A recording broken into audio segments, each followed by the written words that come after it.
नमस्कार, मैं हूं पुण्य प्रसून वाजपेयी। बात दस्तक में बात आज एक छोटी सी कहानी से। एक तालाब था, तालाब में मगरमच्छ रहते थे। सोचा गया मगरमच्छ को पकड़ा जाए। तालाब का सारा पानी निकाल लिया गया, मगरमच्छ नहीं मिले।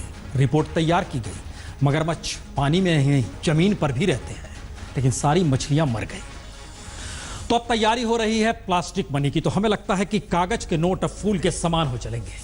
तो आइए जरा इन कागज के फूल के जरिए आज टटोला जाए इस देश की स्थिति को। देश की स्थिति इसलिए जिक्र हमेशा दिल्ली मुंबई का होता है।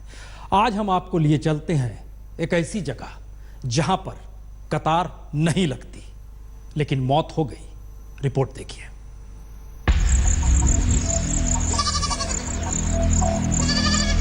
यह जाजपुर है, उड़ीसा ही नहीं देश के सबसे पिछड़े जिलों में से एक। और जाजपुर के कुआनरी याकुल गांव के इस जर्जर घर में पड़ा यह शव नरहरी मलिक का है। नरहरी किसी बैंक की कतार में दिल के दौरे से नहीं मरा, नरहरी भूख से भी नहीं मरा, नरहरी किसी सड़क हादसे में भी नहीं मरा। नरहरी की हत्या हुई, वह भी सिर्फ 100 रुपए के लिए, और हत्यारे अन्नपूर्णा माइक्रो फाइनेंस कंपनी के लोगों ने कर दी। क्योंकि नरहरी 15,000 का कर्ज लेकर बीते 2 बरस से चुका रहा था, लेकिन इस महीने की किस्त देने की बारी आई तो घर में 700 रुपए ही थे। 700 रुपए दे दिए, लेकिन देने थे 800 रुपए, और बाकी 100 रुपए किसी ने नहीं दिए। काम भी नहीं मिला तो फिर 100 रुपए कहां से मिलते? तो नरहरी को अन्नपूर्णा कंपनी वालों ने मारा और नरहरी मर गया। कहले जाओ आराम से पैसा मुझे सारे ना मुझे जनकर धान काटिया जाइली सी देना आनिले आज्ञा मुझे काली देदेवी। से मो बापा आसिक कहले हाथ धरी कहले बाबू आम पाखे आ पैसा ना आम काली कम कर आणिक पैसा देदेबू आपन 10टा सुधा। कहला भितर से आसिक बापा को पिटी पिटी नहीं पकई गोईठा मारी चढ़ीगले।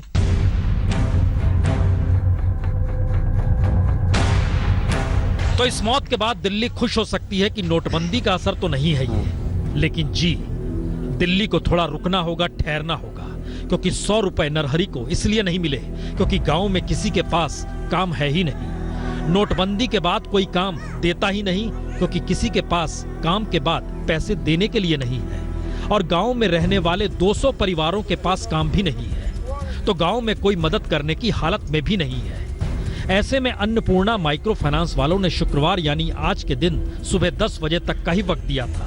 कल रात और आज सुबह भी नरहरी और उसका बेटा गांव वालों से घूम घूम कर 100 रुपए मांगते रहे। किसानों के घर भी गए, कहे खेतों में काम कर ले, लेकिन वहां भी काम नहीं मिला। काम कर सकते हैं क्योंकि पैसा नहीं है, तो फिर काम भी नहीं। 2-4 घरों में जहां काम किया जाता था वहां काम भी नहीं मिला, क्योंकि जो बड़े किसान हैं उनके पास नकदी भी नहीं, तो फिर काम कौन दे? ऐसे में 100 रुपए का जुगाड़ जिंदगी पर भारी पड़ गया। बापा कौन कहले हाथ गोड़ धरी कहले आज्ञा देखो पैसा ना आउ तमें जा आसो 10टा बेलू आपण पैसा नहीं जीवे ना ना आम इना हक ना के पैसा ना कौटू इना आणिक देवे ना रे बापा पैसा हो पार ना कहीं तुम राति जाके बस जा पड़ा। ए बापा को डाकिकी नहीं कौन कले ना घोषारिकिना माइले बापा आउ किछि हेले नहीं। तो पास में 100 रुपए चुकाने के लिए ना हो तो सवाल सिर्फ नरहरी की मौत या 100 रुपए के लिए हत्या भर का भी नहीं है। सवाल तो यह है कि नरहरी के गांव में सिवाय खेत में 4 बड़े किसानों के घर में काम के अलावे कोई काम पूरे गांव में नहीं है। और यह हालात सिर्फ जाजपुर के कुआरा नरिया कुला गांव भर की नहीं है, बल्कि जाजपुर का सच तो यह है कि 19 लाख में से 18 लाख की आबादी गांव में रहती है। उसमें से 10 लाख की आबादी गरीबी की रेखा से नीचे है। और किसी भी गांव में बैंक या एटीएम तो दूर, अस्पताल या स्कूल तक नहीं है, सड़क भी नहीं, मोटर गाड़ी भी नहीं है। और ये हालात जाजपुर के 1781 गांव में से 1575 गांव का है। और यहाँ जिंदगी या तो साहूकारों के आश्रय चलती है या फिर कर्ज देकर जिंदगी लेने वाली फाइनेंस कंपनियों के नाम पर, संयोग से जिनका नाम भी अन्नपूर्णा रखा जाता है। तो दिल्ली में बैठकर देश के कितने गांव के लिए कौन सी नीति सरकार कैसे बनाती है, या संसद के हंगामे में खेती पर मंडराते संकट के बीच हंगामा कर खामोश हो जाती है। तो इस हंगामे में कौन जानता है नरहरी मलिक कौन है, कौन जानता है जाजपुर के गांव को। और देश में उन 125 मौतों को लेकर संसद के भीतर तो हंगामा हो सकता है जो कतारों में जान गंवा चुके हैं, लेकिन ऐसी कितनी मौतें होंगी जो टीवी के कैमरे तक भी नहीं पहुंच पाए या टीवी के कैमरे उन तक भी ना पहुंच पाए तो फिर सरकार तो दूर की गोटी है। तो सवाल यही, ये मौतें अंधेरे में गुम हो जाएंगी। मोहम्मद वसीम, भुवनेश्वर, आज तक। मनाइए, कल्पना कीजिए ऐसी मौत ना हो। सोचिए, अंधेरे में मौत गुम हो जाती है इस देश में, लेकिन सच इससे आगे का है। दरअसल 100 रुपए के लिए हत्या हो गई, जान चली गई और 100 रुपए कमाई मिल नहीं पाते हैं। दिहाड़ी वहां पर 100 ही रुपए है, मनरेगा से कुछ कम, लेकिन वह भी नहीं मिले इस दौर में। लेकिन मर गए तो कलेक्टर ने कहा 10,000 रुपए दे दीजिए। इन्वेस्टिगेशन टाइम रे 2 जन अक्यूज अरेस्ट होइछन्ते एवं सेमानको फॉरवर्ड करा जिवो एवं अलगा माने जो इन्वॉल्व अछन्ते अलगा अक्यूज माने भेरी क्विकली सेमानको अरेस्ट करा जाई आईनत कार्यानुष्ठान ग्रहण। एक अघटन, एक दुर्घटना जोटा घटबार नथिला, सेथिलागि मृतकों परिवार प्रति आम समबेदना ज्ञापन करुचु। प्रशासन तरफ रेडक्रॉस तरफ तुरंत इमिडिएटली माननीय जिलापाल निर्देश रे 10,000 टंका आम देलु। मुश्किल यही है इस देश की, जान चली जाए, मौत हो जाए, शहीद हो जाए, एवज में इस देश में व्यवस्था हो जाती है आपके लिए मुआवजे की। लेकिन मुश्किल उससे आगे की है इस दौर में, क्योंकि संवैधानिक संकट की आहट तो नहीं हो रही है, क्योंकि जो सवाल राष्ट्रपति उठा रहे हैं, जिन सवालों को लेकर सुप्रीम कोर्ट परेशान हो रहा है, कटघरे में कौन खड़ा है, जरा रिपोर्ट देखिए। राष्ट्रपति को कहना पड़ा संसद तो चलने दीजिए, और सुप्रीम कोर्ट को सरकार से पूछना पड़ा नोटबंदी पर योजना है क्या, और सीबीआई में अंतरिम निदेशक की नियुक्ति क्यों कर दी। यानी लकीर बारीक है, मगर प्रधानमंत्री मोदी देश सुधार के जिस रास्ते को पकड़कर आगे निकल चुके हैं, उसमें अब सवाल संसद में मोदी के न जाने से भी जुड़ गया है। सीबीआई में हस्तक्षेप का भी है, और 30 दिसंबर के बाद नोटबंदी पर देश के उलझे रास्ते का भी है। और इन सब के बीच जन रैली में मन की बात कहे राजनीति साधने के प्रधानमंत्री मोदी के तरीके का भी है। और वजह भी यही है कि पहली बार संवैधानिक संकट की आहट खुले तौर पर नजर आने लगी। और ये जो पूरा का पूरा नरेंद्र मोदी जी ने अकेले हिंदुस्तान का सबसे बड़ा स्कैम किया है, उसके बारे में बताना चाहता हूं, और इसके पीछे क्या है ये भी बताना चाहता हूं, और मुझे रोका जा रहा है। So basically you are saying you are going to prove in the parliament 100% if they allow me to speak in parliament you will see what an earthquake is going to come. क्या हालात इतने बिगड़ चुके हैं कि प्रधानमंत्री को संसद में आने की खुली चुनौती दी जाने लगी, और हालात इस हद तक बदतर हो चले हैं कि सुप्रीम कोर्ट को लगने लगा है कि नोटबंदी के बाद का रास्ता सरकार को पता ही नहीं है। क्योंकि सुप्रीम कोर्ट ने आज सरकार से पूछ लिया नोटबंदी से फायदे और आपका नजरिया है क्या, क्योंकि जिला कोऑपरेटिव बैंक की भूमिका बच नहीं रही, और आप कहते हैं 24,000 निकाल लीजिए तो 24,000 किसी को मिल नहीं रहे। तो सवाल निर्णय लेने की मंशा से भी जा जुड़ा है, और यह सवाल सिर्फ नोटबंदी तक सीमित नहीं है, बल्कि जिस तरह सीबीआई के स्पेशल डायरेक्टर आर.के. दत्ता के जब सीबीआई डायरेक्टर बनने की बारी आई तो उनका तबादला गृह मंत्रालय में कर अंतरिम डायरेक्टर के तौर पर गुजरात कैडर के राकेश अस्थाना की नियुक्ति कर दी गई। उस पर भी सुप्रीम कोर्ट ने मोदी सरकार से अब जवाब मांग लिया है। गुजरात के अफसर राकेश अस्थाना को सीबीआई का एक्टिंग डायरेक्टर कैसे बना दिया गया, इन सब सवालों पर सरकार को अपना जवाब देना है अगले हफ्ते 16 तारीख तक।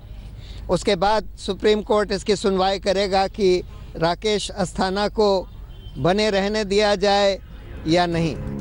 दरअसल प्रशांत भूषण ने आरोप यही लगाया कि जानबूझकर मौजूदा सीबीआई डायरेक्टर के रिटायरमेंट से ठीक 2 दिन पहले सबसे बड़े अधिकारी यानी जिन्हें डायरेक्टर होना था आर.के. दत्ता का ट्रांसफर कर दिया गया, और अंतरिम निदेशक की नियुक्ति में भी न उचित प्रक्रिया अपनाई गई, न नियमों का पालन किया गया। यानी सवाल सिर्फ संसद या सीबीआई या नोटबंदी भर का नहीं है। इससे जुड़े जो सवाल अब संवैधानिक दायरे में उठ रहे हैं वो कहीं ज्यादा गंभीर है, क्योंकि पहली बार नोटबंदी से इकोनॉमिक क्राइसिस का भी सवाल उठा है। पहली बार सीबीआई डायरेक्टर की नियुक्ति में नियमों की अनदेखी का सवाल उठा है, और पहली बार संसद न चलने से संवैधानिक क्राइसिस का भी सवाल उठा है। तो क्या वाकई हालात बिगड़े हुए हैं, या फिर मोदी सरकार ने अपने निर्णयों के अक्स में जिस सुनहरे भारत का सपना संजोया है उसे विपक्ष देश समझ नहीं पा रहा है।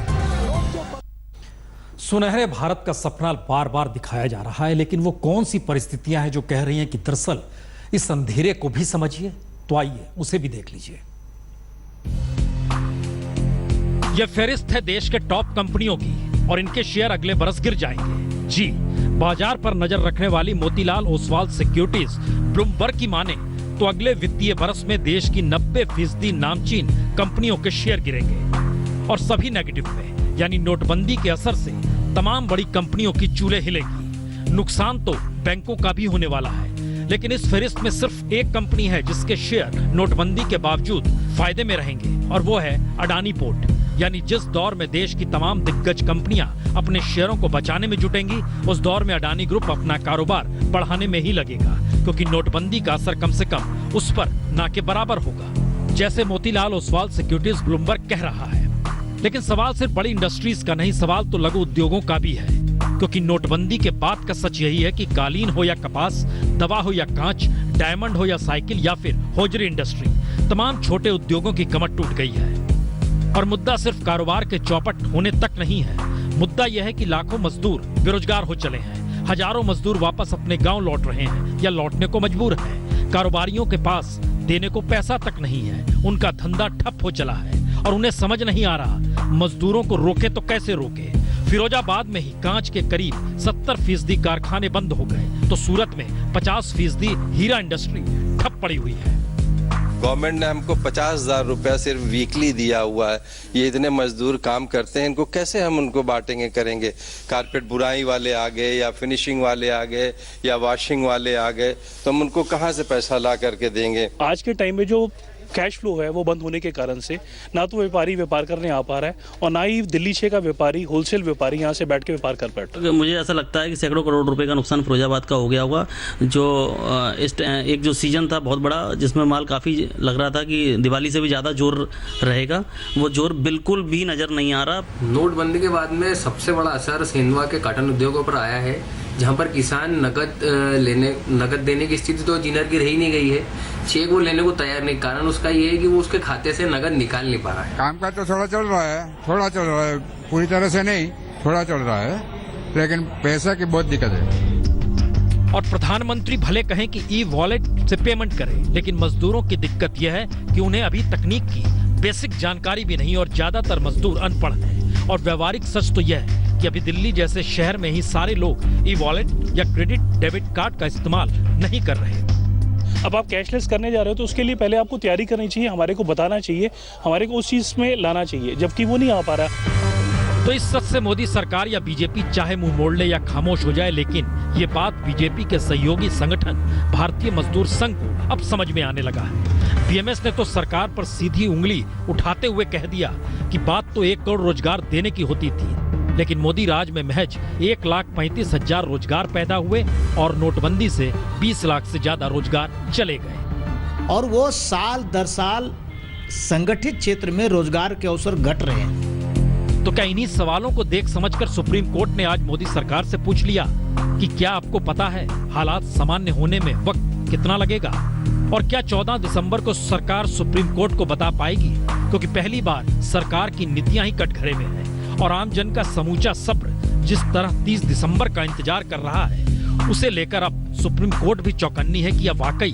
30 दिसंबर के बाद के हालात संभल जाएंगे या नहीं। यकीनन शायद 2016 की सबसे बड़ी तारीख अगर इससे पहले 8 नवंबर थी, तो अब आने वाले वक्त में 30 दिसंबर हो चली है। लेकिन क्या वाकई नजरिया क्या था जो सुप्रीम कोर्ट पूछ रहा है सरकार से? क्या वाकई फायदेमंद स्थिति है? सुप्रीम कोर्ट पूछ रहा है सरकार से, तो रिपोर्ट देखिए। ब्लैक मनी विदेश का रास्ता पकड़ रही है, क्योंकि अब रुपए को डॉलर में बदला जा रहा है, रुपया भी कमजोर पड़ रहा है और बीते 25 बरस की मार्केट इकोनॉमी ध्वस्त हो चली है, क्योंकि लोगों की क्रय शक्ति कम हो रही है। यानी बैंक अकाउंट में पैसे जरूर हैं, लेकिन रुपया नहीं, तो क्रय शक्ति कम हो रही है। नकदी पर टिकी किसानी कैसे चले, इससे ग्रामीण भारत बेहाल हो चला है। तो असंगठित क्षेत्र का शहरी मजदूर रोजगार की तलाश में गांव छोड़ शहर आया, अब शहर छोड़ जिंदगी के लिए वापस गांव लौट रहा है, क्योंकि शहर में बिना रोजगार एक दिन भी टिकना मुश्किल हो चला है। तो क्या हालात वाकई सब्र से आगे निकल रहे हैं? क्योंकि जब किसान मुश्किल में है, तभी गेहूं के आयात टैक्स को खत्म कर दिया गया। यानी किसान गेहूं उपजाए और उससे सस्ता गेहूं दुनिया के बाजार से भारत आ जाए, तो क्या स्वदेशी दूर की गोटी और अब किसानी पर भी संकट गहरा रहा है? यानी नगदी नहीं तो संकट है। लेकिन सरकार जब कहती है देश प्लास्टिक इकोनॉमी की तरफ जा रहा है तो समझना यह भी होगा, नोटबंदी के बाद डेबिट क्रेडिट कार्ड से लेन देन दुगना तो जरूर हुआ, लेकिन प्रति डेबिट कार्ड खर्च का औसत 2700 रुपए से घटकर 2000 रुपए ही रह गया। यानी शौकिया खर्च थम गया। आटा दाल दवा जैसी जरूरी खर्चों के लिए कार्ड इस्तेमाल हो रहा है। और समझना तो यह भी होगा, पहली बार नकदी की मुश्किल में जो करेंसी निकाल रहे हैं वो खर्च नहीं कर रहे। कार्ड से भी गैर जरूरी खर्च हो नहीं रहा। डिजिटल इकोनॉमी की रीढ़ मोबाइल तक की खरीद में भारी गिरावट बीते 1 महीने में आ गई। तो सवाल 2 है। पहला सवाल, नकदी पर टिके 52 करोड़ नागरिक कैसे जिए?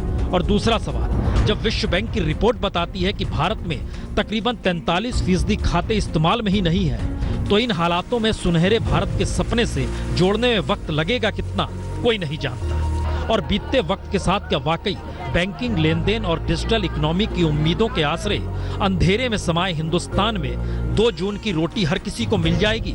शायद यह भी कोई नहीं जानता। और शायद इसीलिए सुप्रीम कोर्ट ने आज मोदी सरकार से पूछा, आपका नोटबंदी को लेकर नजरिया है क्या? और जो सरकार कह रही है, क्या मोदी सरकार को वाकई लगता है इससे देश को फायदा हो रहा है? जवाब दीजिए। सुनवाई 14 दिसंबर को होगी। तो दोबारा देखिए, लिखा हुआ है कागज के फूल। ये फिल्म का नाम है। फिल्म का जिक्र हम क्यों कर रहे हैं? यकीनन ये सवाल आपके जहन में आना चाहिए। तो दिल्ली के दरियागंज इलाके में कभी गुजरिए, वहां पर गोलचा सिनेमा दिखाई देगा।